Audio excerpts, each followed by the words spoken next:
a que busquen en sus Biblias el libro más difícil de encontrar después del Génesis, que es el libro del Apocalipsis.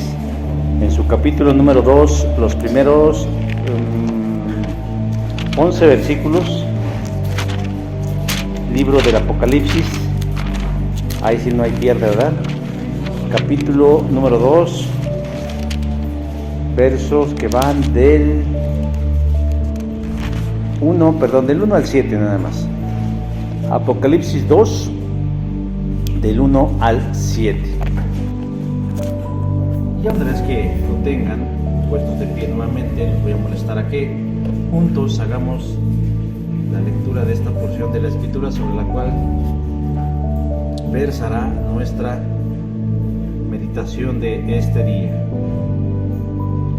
Apocalipsis 2, del 1 al 7, amén. Leémoslo de forma alternada, yo el 1, ustedes 2, juntamente nos reunimos en el verso 7, dice así la palabra del Señor.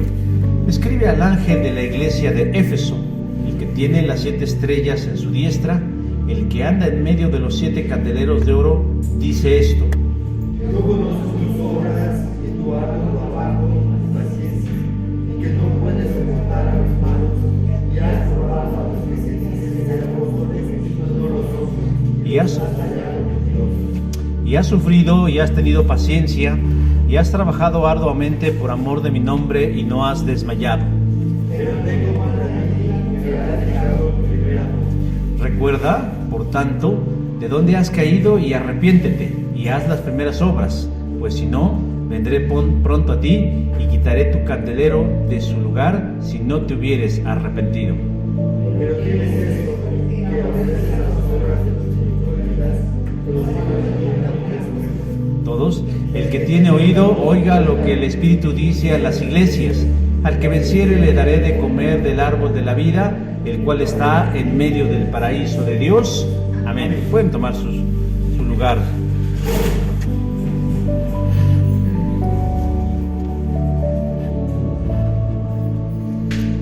La semana anterior mencioné dentro de la ilustración al exevangélico apologista Santiago Alarcón.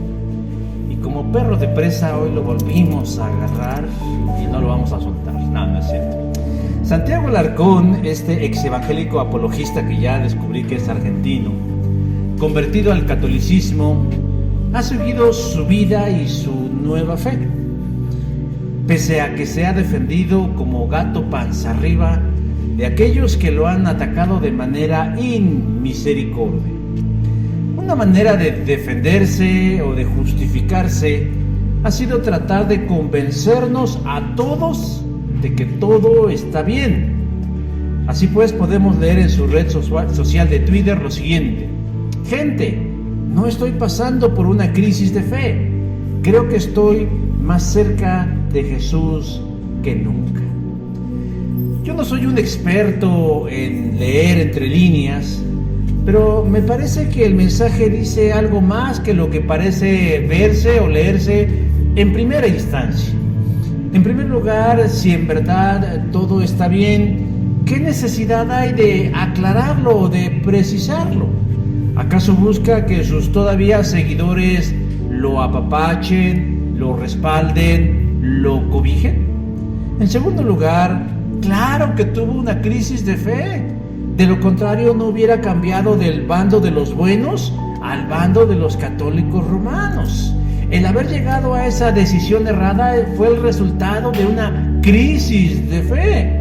Pero lo más grave es que ahora él acepta su error como un acierto, porque siguió, como decíamos la semana anterior, los dictados de su corazón.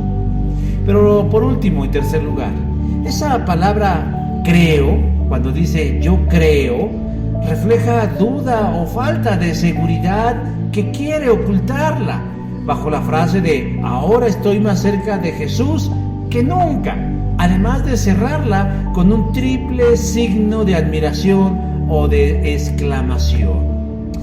El caso de Santiago Alarcón sigue dando mucho de qué hablar, pues se ha convertido en un caso emblemático de un fenómeno que tristemente se ha dado más frecuentemente de lo que quisiéramos. evangélicos que se convierten a la fe católico romana. Pero el día de hoy no vamos a redundar en la traición de Santiago Alarcón a la fe, a Dios y a sí mismo, sino a los efectos que produce una crisis de fe. ¿Qué es una crisis?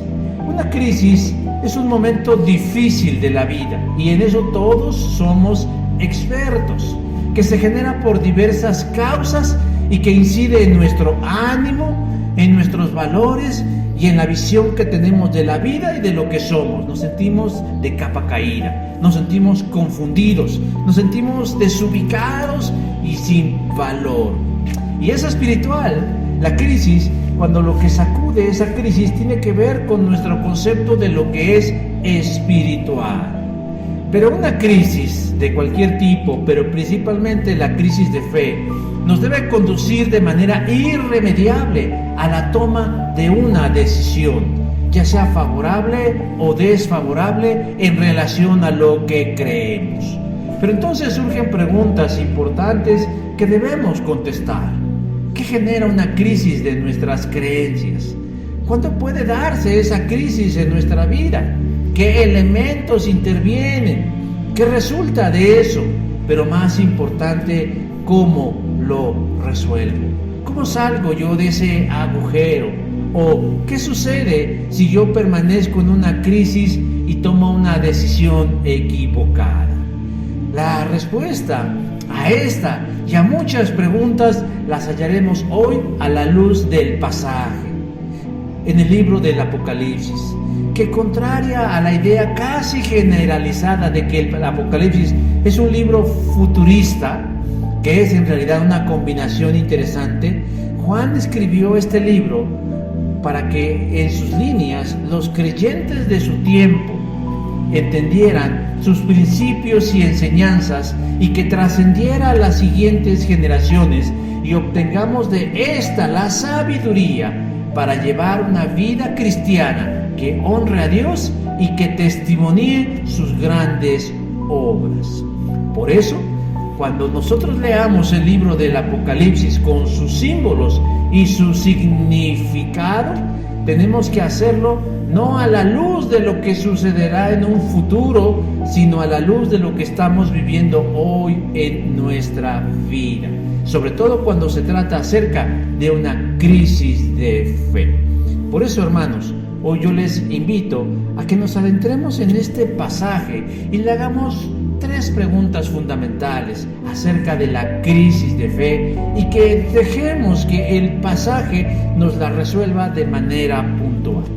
¿Cuál es la primera pregunta que nosotros debemos hacerle al pasaje en relación a una crisis de fe? Pues la más elemental. ¿Cómo es que nosotros caemos o yo caigo en una crisis de fe? El verso 4 nos da la respuesta cuando dice: tengo contra ti que has dejado tu primer amor. El libro del Apocalipsis es singular. Se diferencia de casi todos los demás 65 libros por su lenguaje simbólico y alegórico que maneja, en el cual nos confunde y ha traído interpretaciones erradas y utilización de su interpretación equivocadas. Por ejemplo, creer que el mensaje es futurista, que únicamente nos habla del futuro. Creer que Juan, el apóstol, el autor, viajó en el tiempo para mirar cosas que todavía no sucedían y escribirlas y describirlas como una advertencia en el pasado de lo que habría de venir, es falso. Es falso. Juan no viajó al futuro, Juan no vio el futuro, sino Juan vio una serie de elementos que describirían lo que Dios ya estaba haciendo. Juan tuvo una visión de los hechos que sucederían a los creyentes de su tiempo y lo escribió en un lenguaje oculto para los extraños, pero para los propios resultaría comprensible. Es decir, él le escribió a los suyos, a las iglesias de Asia, en un lenguaje que ellos sí podían entender, pero los ajenos no. Lo que no previó Juan en ese momento es que su libro trascendería el tiempo y llegaría a manos como las nuestras, que que al leerlas no entenderíamos el significado de esos símbolos y de esas explicaciones. Pero lo cierto, hermanos, es que nosotros tenemos el Espíritu de Dios, y el Espíritu de Dios nos ayuda a entender esa simbología, y lo quiero subrayar, simbología, porque Dios quiere que conozcamos su significado y la pongamos por obra. Nosotros, al leer el libro del Apocalipsis, que es un libro fantástico, no debemos leerlo como quien lee un libro de narraciones fantástica al puro estilo del Señor de los Anillos de J.J.R. Tolkien, o de Juego de Tronos de George R.R. Martin, o de las Crónicas de Narnia de C.S. Lewis. No, el Apocalipsis debe leerse bajo la asistencia del Espíritu Santo y despojado de cualquier visión futurista o dispensacionalista, para que nosotros podamos adquirir el mayor beneficio posible. Hago esta precisión, mis hermanos, porque muchas veces la gente está tan ocupada en dilucidar el significado de los símbolos que pierde el auténtico valor de la enseñanza que Dios tiene para usted o para mí. El texto nos dice que Juan ve una visión y escucha al Señor Jesús, que le pide lo siguiente: escribe al ángel de la iglesia de Éfeso.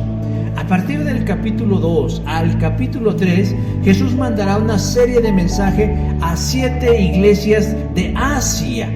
Pero estos mensajes no son literales, es decir, no había solo 7 iglesias en Asia, porque también estaba la iglesia de Colosas y también estaba la iglesia de Corintios, y a esas iglesias, según Juan, no se les envió de manera específica un mensaje, sino lo que significa este simbolismo es que esas 7 iglesias representaban los 7 distintos tipos de iglesias que había en ese tiempo, y Jesús quiere que ellas sepan a través de estos mensajes cuáles son sus fallas, cuáles son sus aciertos y cuáles son sus debilidades. En otras palabras, no personaliza el mensaje, sino que lo hace universal para los diferentes tipos de iglesia. Y entonces utiliza la expresión: el que tiene las 7 estrellas en su diestra. La palabra estrella significa ángel, mensajero o iglesia. Muchas veces, y de manera tradicional, nosotros hemos escuchado, cuando leemos este pasaje o explicaciones de estos pasajes, cuando dice escribe al ángel de la iglesia o escribe al mensajero de la iglesia, creemos que está haciendo un llamado personal e individual ¿a quién? A quien está al frente de la iglesia, pero no es así. Realmente lo que está diciendo es: dile a la iglesia en general. O sea, el mensaje no es al pastor, al anciano, al líder, al ministro, y que él se lo transmita a la iglesia, sino que el mensaje es directamente a la iglesia. Por eso dice que él tiene las 7 estrellas en su diestra, las 7 iglesias en su mano, lo cual significa propiedad, lo cual significa poder y lo cual significa señorío. Y dice más adelante: el que anda en medio de los 7 candeleros de oro. Los 7 candeleros de oro también significa la iglesia de Cristo. Por lo tanto, el que anda en medio de la iglesia de Cristo, en medio de los 7 candeleros es Cristo. Y eso a nosotros debe darnos certeza, confianza, seguridad, tranquilidad y un cierto temor reverencial de saber que el Señor anda en medio de nosotros. Pero, hermanos, hoy no nos ocuparemos tanto de la simbología apocalíptica, sino del mensaje de Jesús a la iglesia de Éfeso, la cual representa a aquellos que pasan por una crisis de fe y sin embargo continúan, aunque sin una buena motivación, en el camino del Señor. Es mediante el mensaje a la iglesia de Éfeso en donde Jesús nos abre el entendimiento acerca de la crisis en la vida cristiana y de cómo debemos enfrentarla. Lo primero que nosotros tenemos que ver, hermanos, es de cómo llegamos nosotros a esa crisis. Los mensajes a las diferentes iglesias tienen un mismo cuerpo, es decir, tienen tres elementos en común: un elogio, una crítica y un juicio, o una resolución, o un consejo. En este caso, Jesús le dice a la iglesia de Éfeso: yo conozco tus obras. Yo conozco tus obras. El elogio, dice el dicho, o el halago en boca propia, es vituperio. Si alguien se atreve a decir de sí mismo algo bueno, se ve mal. Es que yo soy bien guapo, es que yo soy bien inteligente, es que yo soy bien capaz. Y la verdad, ese tipo de actitudes caen gordo. Pero cuando el elogio o el halago viene de otros, adquiere un valor significativo. Pero imagínese usted todavía que el elogio viene de alguien más grande que uno. En este caso, de Jesús, adquiere un valor triple, cuádruple, quíntuple a la n potencia. Jesús dice: yo conozco tu obra. Y Jesús le va a dar un elogio a la iglesia de Éfeso porque la conoce. Pero ¿qué es lo que elogia Jesús a los efesios? En primer lugar, sus acciones. Dice verso número 2: yo conozco tus obras. Yo sé cómo te conduces, yo sé cómo te diriges. Te has distinguido de las demás iglesias por tu activismo en mi obra. Proyectos, planes, actividades, todo lo que derrame en beneficio del extendimiento del reino, eso caracteriza a la iglesia de Éfeso. La iglesia de Éfeso es una iglesia, voy a decirlo con todo respeto, una iglesia tipo cochinilla. Porque las cochinillas son movidas, son meneadas. Usted levante una piedra, levante una maceta donde haya una cochinilla y véala usted cómo diligentemente se menea para cualquier lugar. Es una manera de ilustrar la forma en cómo alguien está involucrado en algo y lo hace de manera diligente. Pero el elogio de Jesús no queda ahí, hay más. Son un grupo de creyentes que han tenido un discernimiento espiritual muy elevado. No aceptan a cualquiera, son muy selectivos con cualquiera que viene a ellos con el título rimbombante de apóstol, maestro, líder, gurú y de lo que sea. Dice verso 2: no puedes soportar a los malos y has probado a los que dicen ser apóstoles y no lo son, y los has hallado mentirosos. Es decir, la iglesia de Éfeso tiene una doctrina, una teología, una enseñanza de primera calidad. No se deja engañar por cualquiera. Saben discernir cuando les están mintiendo, cuando les ven la cara y cuando los quieren engatusar. Si usted es curioso, se dará cuenta que uno de los problemas más frecuentes en la iglesia del primer siglo eran los falsos maestros. Hoy en día también, pero en ese entonces era más. ¿Sabe por qué? Porque no tenían un documento como el nuestro, como la escritura completada, para que de ella pudieran basarse o descansar. Tenían que descansar mucho entre su discernimiento, en la voz oral, en la voz de los apóstoles, en la enseñanza transmitida, y eso hacía más fácil de ser susceptibles de que llegaran engañadores y buscaran desviarlos del camino. Pero la iglesia de Éfeso no era de esas. Ellos tenían una teología de primera línea. Pero el elogio de Jesús a los efesios tiene un tercer motivo. Jesús les reconoce su perseverancia, su persistencia, a pesar de las pruebas y dificultades que han tenido que atravesar. Verso 3 dice: y has sufrido, y has tenido paciencia, y has trabajado arduamente por amor de mi nombre, y no has desmayado. La iglesia estaba atravesando por momentos de dura persecución de parte del gobierno.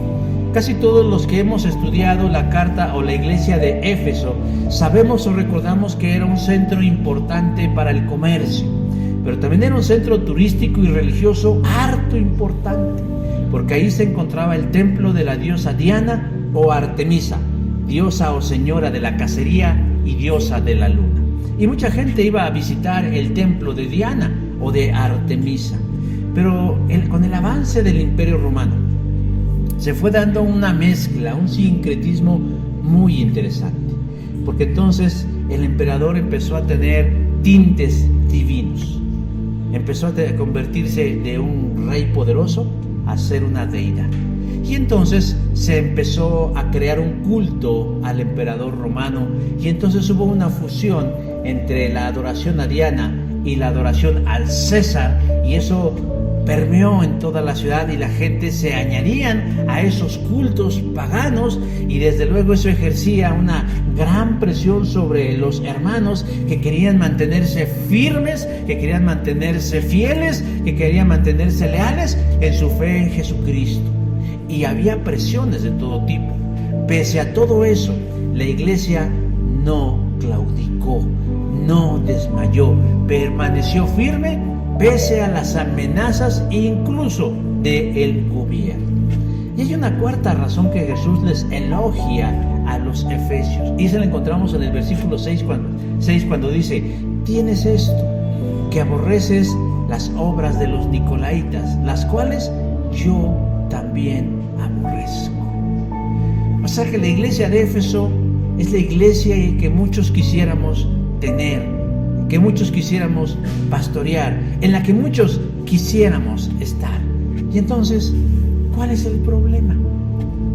¿Cuál es la falta que Jesús les echa en cara? Y Él mismo se las revela. Verso 4: pero tengo contra ti que has dejado tu primer amor. ¿A qué se refiere Jesús?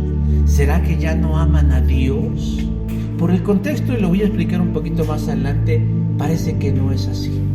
Parece ser que en primera instancia no es que hayan dejado de amar a Dios, sino más bien habían dejado de amar al prójimo y después a Dios. Porque aunque no les guste a algunos, cada uno de nosotros somos un termómetro de nuestra relación con Dios. ¿No lo sabía usted? Cuando nosotros empezamos a dejar de amar a las personas, ese es un reflejo inequívoco de que estamos dejando de amar a Dios. Eso lo dice el mismo apóstol Juan en una de sus cartas cuando dice: el que no ama a su hermano a quien ha visto, ¿cómo puede amar a Dios a quien no ha visto?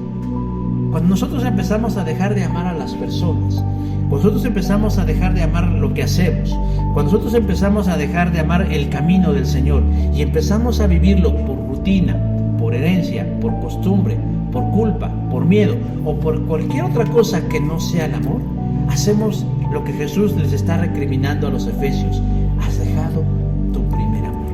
Y puede ser que no estemos alejados de la iglesia y de las actividades de la iglesia, es más, las seguimos realizando con fervor, con pasión y con religiosa estrictez, pero en nosotros ya no habita el amor. La rutina y las actividades constantes sin alma y sin amor es lo que Jesús está cuestionando. Estaban tan ocupados en la obra del Señor que se olvidaron del Señor de la obra. Y no es que esté malo hacer cosas para Dios, pero perdieron ese equilibrio entre amor y servicio, lo que les llevó a abandonar lo que Jesús y Jeremías en su tiempo llamaron el primer amor. Cuando nosotros abrazamos la fe, hermanos, nos involucramos y llegamos a la iglesia, nos involucramos en cuanta cosa podemos. Yo quiero cantar, yo quiero salir, yo quiero aprender, yo quiero enseñar, yo quiero estar. Es más, ya hasta se creen Samuel, se quieren venir a vivir a la iglesia, porque realmente ahí es el lugar en donde se sienten como peces en el agua, se comprometen en todo. Pero si no existe una guía sabia, eso, hermanos, puede llevar a convertirnos como la iglesia de Éfeso, muy comprometidos, muy activos, pero fríos y sin amor. El apóstol Pablo le sugeriría a Timoteo, quien por cierto llegó a ser pastor de la iglesia de Éfeso, que nunca se le diera un servicio de alta responsabilidad a un nuevo, porque no sea que envaneciéndose caiga en la condenación del diablo.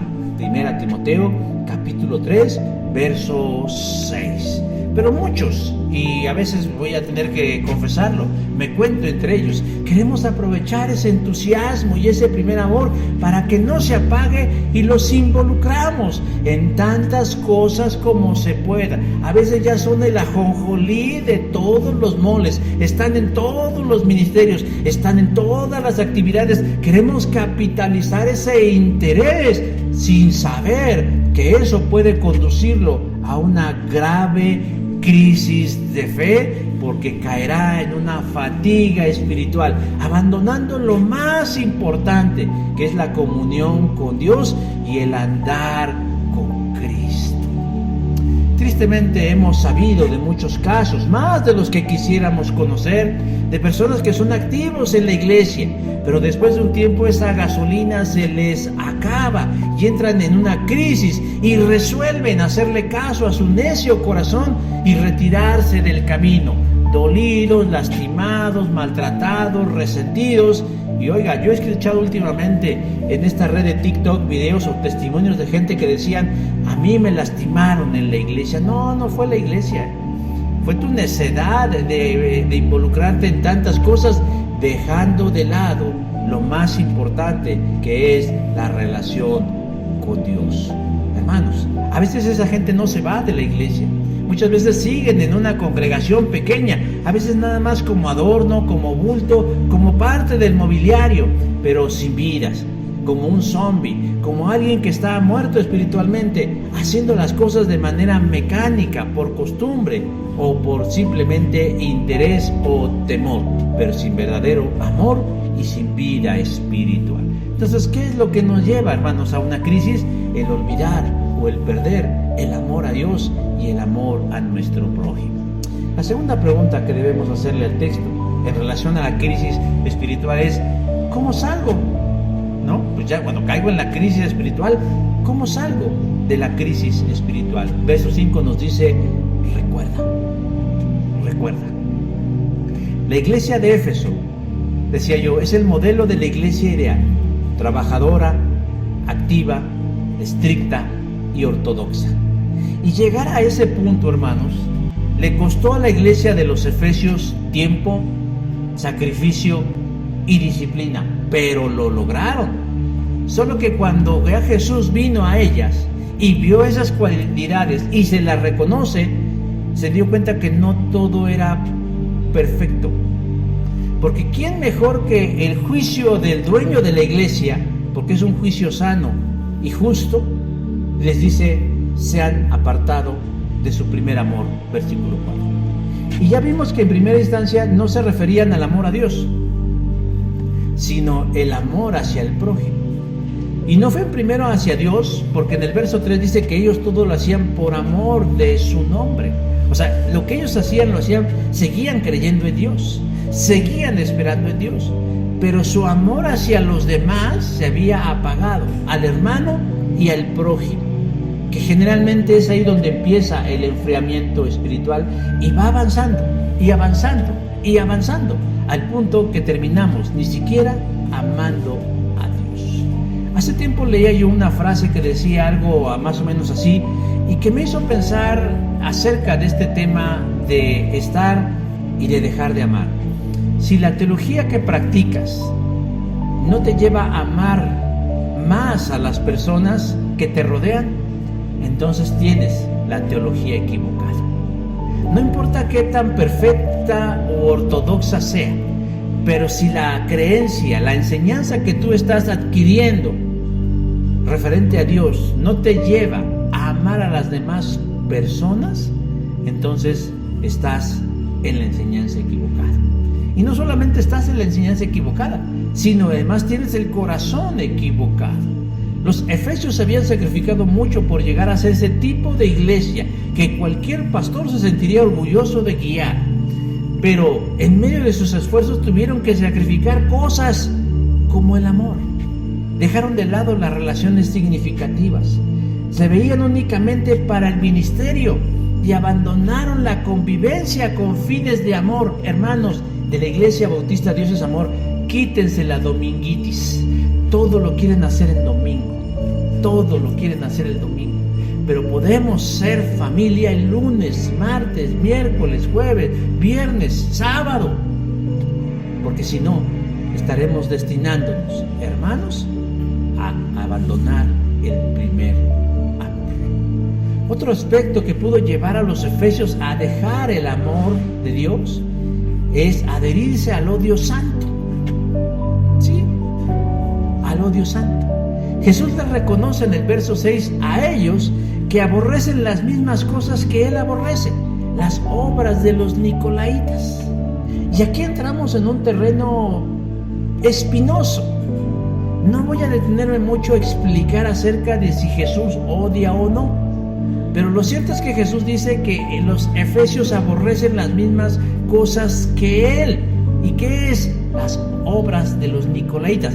No a los nicolaítas, sino las obras de los nicolaítas. O sea, no aborrece a las personas que practican esas cosas, sino las prácticas en sí mismas.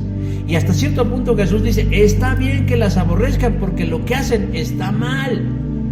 Pero ellos se dejaron ir como gordita en tobogán o como hilo de media y corrompieron ese odio santo, por llamarlo de alguna manera, y se convirtieron en odiadores o aborrecedores de todas las cosas. Se convirtieron en anti todo.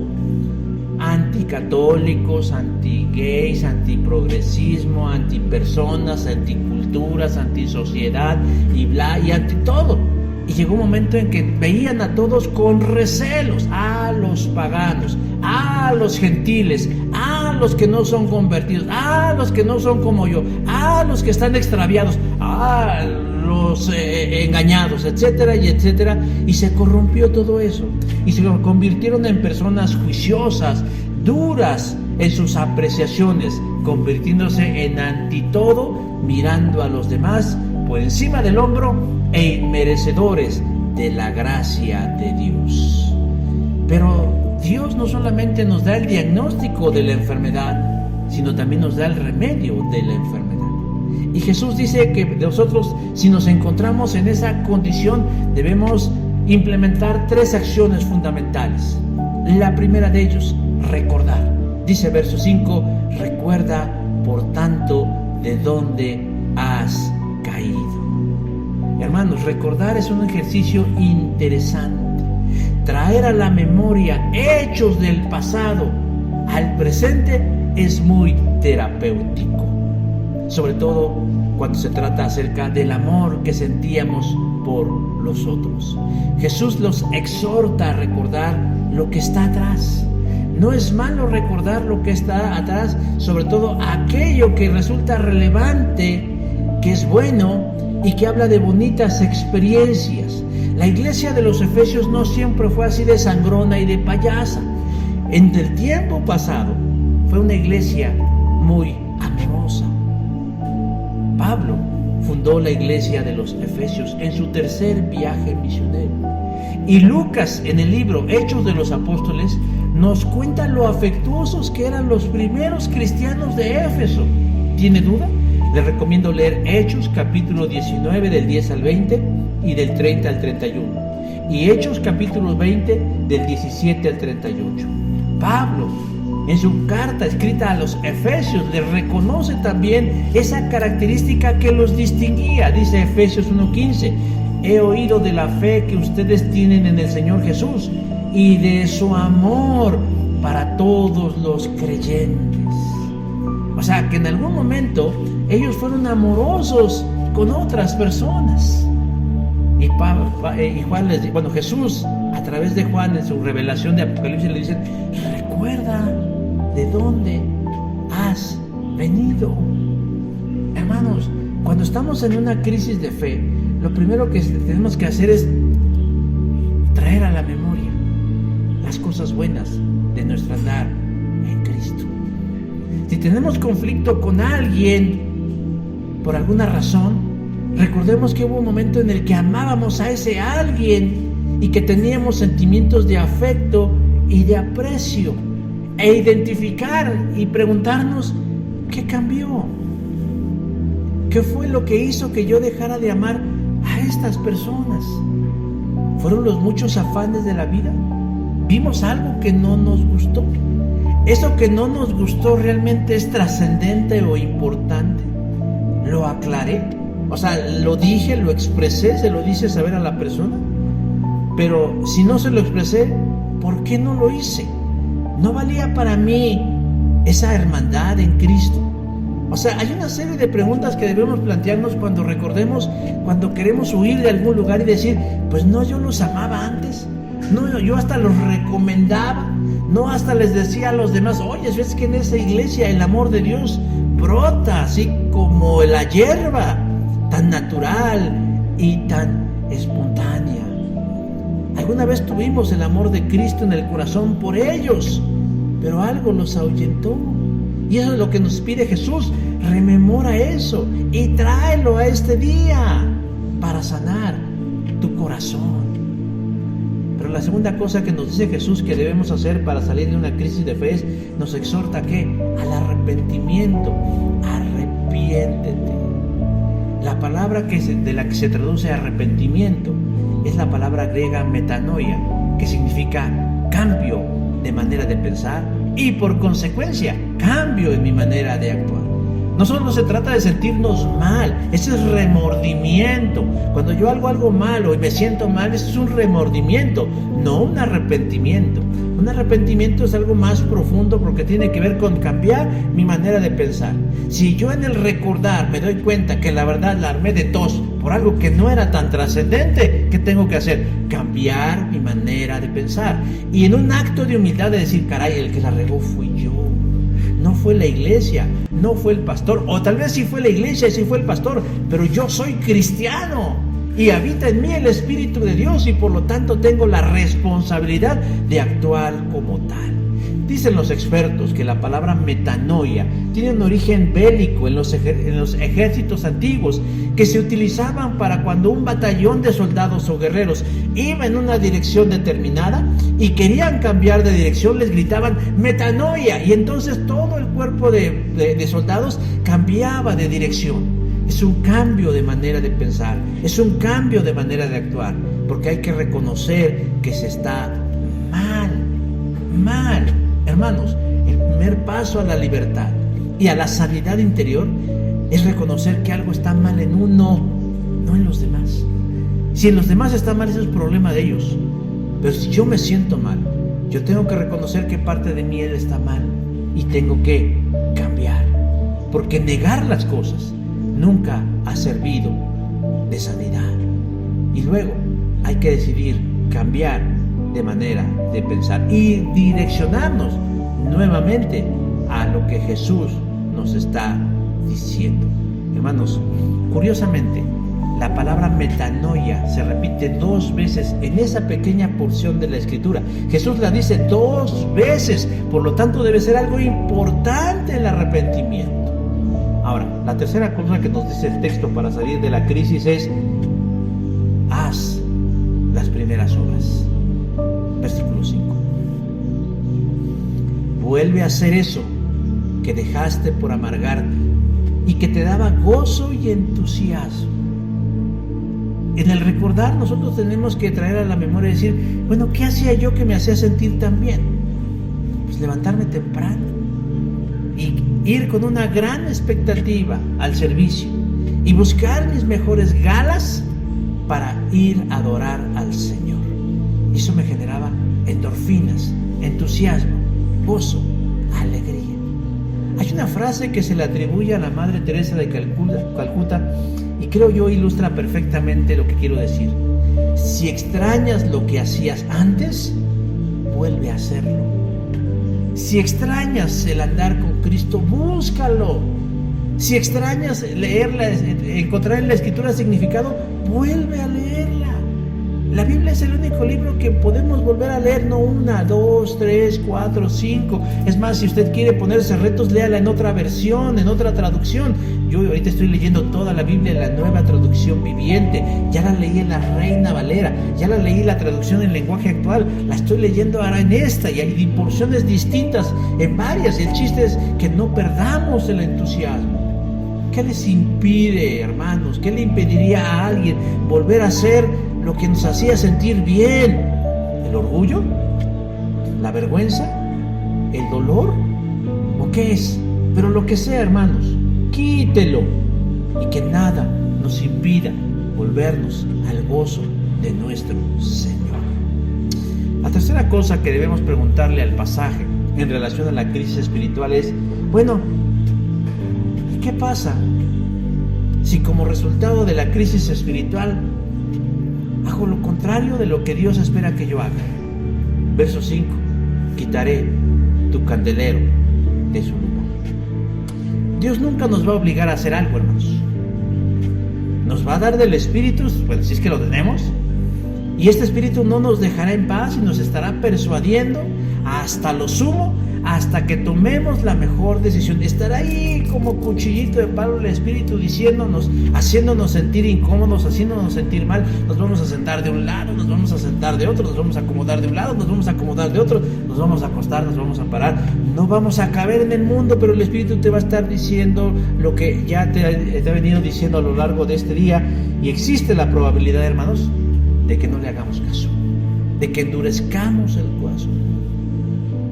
Pero si somos creyentes dóciles y de verdad, optaremos por hacerle caso a las indicaciones de Jesús y salir de la crisis de fe en el mejor camino que Él tiene, fortalecidos y hacia adelante. Pero ¿qué pasa si nosotros, y como resultado de la crisis de fe, dices, no quiero, yo me quiero quedar así y se violaron mis derechos y yo me sentí víctima y a mí me hicieron sentir mal? Jesús dice que tomará por lo menos 2 acciones Jesús. La primera de ellas dice, vendré pronto a ti. Versículo 5. El Señor me va a visitar. Pero esta visita del Señor no es cortesía, No cree usted que vine a tomar el cafecito y que vine a platicar. No. Es como el abonero, ¿no?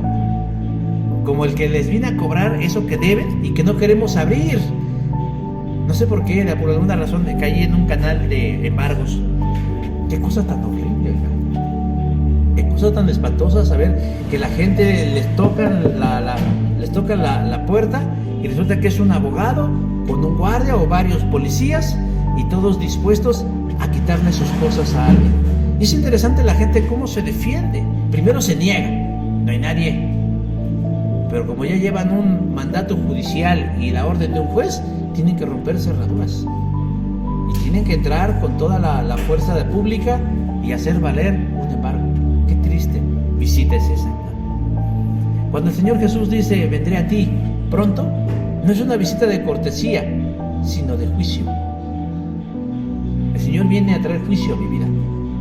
Porque así como el Señor Jesús es bueno, el Señor Jesús es justo. Y entonces en ese juicio, en donde yo no me arrepentí, como Él me pidió que lo hiciera, recordando las cosas buenas del pasado, dice, si no te hubieras arrepentido, versículo 15, Él vendrá a mí y traerá juicio. ¿Y cuál es el juicio del Señor? ¿Qué juicio puede traer sobre mí? Dice Jesús en el verso 5, quitaré tu candelabro de su lugar. ¿Qué es el candelero? Al principio les dije que el mensaje era las 7 iglesias, ¿verdad? Y una de las frases que Jesús hizo cuando se presentó dice, ando en medio de los 7 candeleros. Y explicaba yo, es que Jesús anda en medio de las 7 iglesias. Un candelero es la iglesia de Cristo. ¿Por qué? Porque es luz para la oscuridad. Porque es luz para la oscuridad. Y cuando le dice, quitaré de en medio de ti el candelero, es decir, te voy a quitar la luz. Voy a hacer que tu luz se apague. Dejarás de ser iglesia, dejarás de ser lo que tenías que ser, porque ya no sirves para los propósitos para los cuales yo te formé, yo te elegí, yo te rescaté y yo te di. Tú dejarás de ser. Quitaré tu candelero, quitaré tu luz. ¿Y quién puede hacer eso? El dueño y Señor de la iglesia, que es Jesús. Cuando Jesús le dice a la iglesia de Éfeso que no se ha arrepentido respecto al amor a su prójimo, dice, dejará de ser lo que ha sido, porque para los fines de Dios y su reino no sirve. Ahora, esto estamos hablando que esa era la aplicación para la iglesia. Pero ¿cuál es la aplicación de manera particular o para el individuo? No es una referencia de la pérdida de la salvación. Recuerden ustedes que nuestra eternal salvación Descansa en la obra de Cristo en la cruz y el sepulcro, no en lo que nosotros hagamos o dejamos de hacer. Pero cuando Jesús dice, quitaré tu candelero de en medio de ti, se refiere a que Él permitirá que nos hundamos en soledad y amargura. Permitirá que nosotros nos hundamos cada vez más en un estado de miseria como seres humanos. Y terminará abandonándonos, no a nuestra suerte, pero sí dejará que muchas cosas ocurran, porque hemos decidido vivir ajenos e independientes a Dios. Nos bendecirá por amor de su nombre. Hará válida su salvación cuando llegue el momento de hacerla, pero permitirá que nosotros, por elección propia y personal y por necedad, por seguir los dictados de nuestro necio corazón, nosotros vivamos en una condición de horror y de oscuridad. ¿Por qué? Porque mi condición es de rebelde y Dios no se identifica con los rebeldes en la tierra. ¿Usted conoce personas así? Yo sí.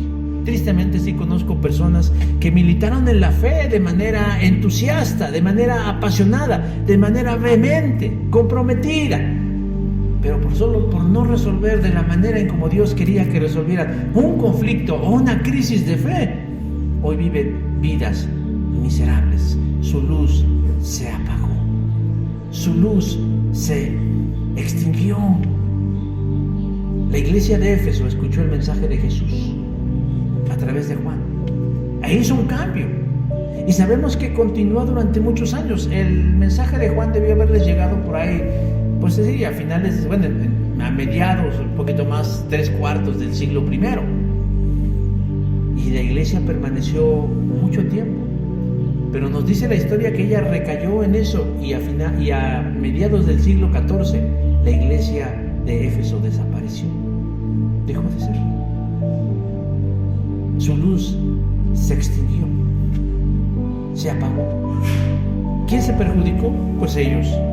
Pero también se perjudicó a toda esa región donde brillaba la luz de Cristo. Todos los de su alrededor cayeron nuevamente en el terror de la oscuridad. Hermanos, de manera particular y de manera individual, cuando nosotros nos ansiamos en seguir los dictados de nuestro necio corazón, lo único que podemos acarrear es que se extinga nuestra luz. Y nos veremos afectados, claro que nos veremos afectados, pero también afectaremos a quienes tenemos a nuestro alrededor, a quienes tal vez tenían la esperanza de mirar la luz de Cristo a través de nuestras vidas y ya no la verán. Y al contrario, Cristo será vituperado, porque dirán, ese era tu Dios, a ese Dios seguía, te dejó solo, te abandonó, mira, ahora estás igual o peor que nosotros. Y yo he visto y conocido triste y lamentablemente a muchos, que aunque dicen que están bien, eso solo lo dicen para sentirse bien ellos, las cosas en realidad no están bien. Hermanos, ¿qué pasa o qué sucede cuando nosotros negativamente hacemos caso omiso de la represión del Señor? En una crisis de fe se extingue nuestra luz y entonces moramos y andamos en oscuridad. Santiago Alarcón, como muchos otros, han errado en el camino y podrán decir lo que quieran, hermanos, que están bien, que Dios los bendice, que ellos aman a Dios, que todo está perfecto, pero como dije hace un momento, ellos solo lo dicen para sentirse bien ellos, pero la realidad es que su luz se ha extinguido porque realmente no supieron salir bien de una crisis de fe. Todos, sin excepción, hemos atravesado una crisis de fe. Todos, sin excepción, atravesaremos crisis de fe. Tal vez habrá alguien que en este momento tenga una crisis de fe por diversas causas y circunstancias. Hoy, Jesús nos da su manera de salir de ella, de salir triunfadores de ella. Pero Él sabe que se requieren dos elementos importantes: fe y disposición. La fe la da Él, pero la disposición la ponemos nosotros. Cuando Él ve en nuestro corazón que tenemos disposición de decir, Señor, yo no entiendo por qué estoy pasando por esto. No entiendo por qué los demás no me quieren o por qué yo no quiero a los demás. Pero yo quiero querer como tú quieres y yo quiero ser como tú quieres que yo sea. Pon en mí la fe y el espíritu suficiente para hacer luz en medio de esta gran oscuridad. Hermanos, de veras, que no tenemos motivos, justificaciones, argumentos o razones para que en medio de una crisis de fe no hagamos el bien. Al contrario, debemos hacer 3 cosas: recordar, arrepentirnos y volver a hacer las cosas que en otro tiempo nos daban significado. Amén. Les invito a que cerremos nuestros ojos ahí en nuestro lugar, que inclinemos nuestro rostro, que nos pongamos en una posición de oración, que le podamos decir al Señor Jesús: gracias, Señor Jesús, en esta hora por tu palabra, porque la hemos escuchado en muchas otras ocasiones, pero a veces es más pertinente escucharla cuando nuestro corazón atraviesa por un momento de dificultad, por un momento dificultoso, en donde nuestras convicciones son sacudidas, en donde nuestra estabilidad es movida, en donde no entendemos el por qué ni el para qué de las cosas que estamos viviendo. No lo entendemos, nos sentimos mal, sentimos que nadie nos comprende, que todos nos atacan, que son indiferentes, sentimos que no amamos a nadie, sentimos que nadie puede encarnarse en nuestra tristeza o en nuestra confusión o en nuestra molestia o en nuestro enojo, Señor, y aún nos atrevemos a sentir que ni tú, Señor, eres lo suficientemente sensible como para ocuparte en estos momentos de crisis. Pero hoy en este día, Señor, tú vienes a nosotros y reconoces en nosotros cosas buenas que hemos hecho y lo que somos. Primeramente, porque somos tus hijos. Cuando dices yo te conozco, eso, Señor, debe llenarnos a nosotros de un enorme sentido de propiedad. Nos conoces, sabes quiénes somos, nos identificas por nombre y apellido, distingues nuestro rostro en medio de una multitud y nos miras a los ojos y nos haces sentir que somos algo, que somos familia, que tú eres nuestro Señor y que yo soy tu siervo. Pero también, Señor, tú quieres que yo salga de ese agujero, que yo salga de esa confusión, que yo salga de ese desierto, de ese valle seco, en donde no hay más que aridez y donde no hay más que dolor y donde no hay más que molestia. Y me pides que yo haga 3 cosas. La primera, Señor, que recuerde, que traiga a la memoria, que haga este ejercicio interesante de recordar ese momento en donde las cosas eran distintas, en donde tú y yo podíamos caminar y correr tomados de la mano, Señor, sabiendo que no había tormenta que nos asustara ni dificultad que pudiera separarnos.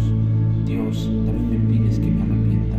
Nos pides, Señor, que cambiemos nuestra manera de pensar y nos pides que cambiemos nuestra manera de actuar y nuestra manera de sentir.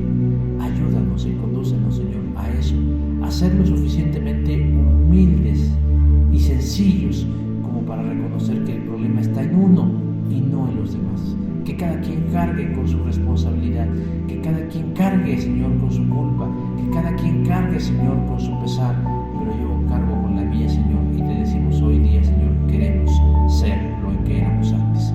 Pero además Dios nos dice, vuelve a hacer las primeras obras, aquello que nos daba sentido, aquello que nos daba significado, aquello, Señor, que nos daba satisfacción en la mente y en el corazón. Que por muy sencillo que pudiera parecer, Señor, con la disciplina, la constancia y la perseverancia, nosotros alcanzaremos a cosechar nuevamente una nueva relación contigo, Señor Jesús. Padre, en esta hora yo te pido que hagas esta realidad en la vida de alguien, en este lugar o a través de esta transmisión, si es que hay alguien, Señor, que se siente traicionado, confundido, en crisis, y que tú obres, bendito Dios, sin la necesidad de traer juicio sobre él o sobre ella, más que el amor que tú puedas depositar en sus vidas. Te ruego, Señor, pues por la vida de mis hermanos, te los pongo en tu altar, Padre, para que tú sigas obrando en ellos sus maravillas. Ponemos a esta tu iglesia, Señor, para que tú actúes de manera generosa, abundante, sabia y amorosa. Te pido, Señor, en esta hora que nos bendigas y que tú, Señor, seas con cada uno de nosotros. Todo esto, Señor, nos atrevemos a presentarlo delante de ti, Señor, en el nombre que es sobre todo nombre, el nombre de Cristo Jesús, y en el que todos decimos amén y amén, Señor. Gracias, hermanos.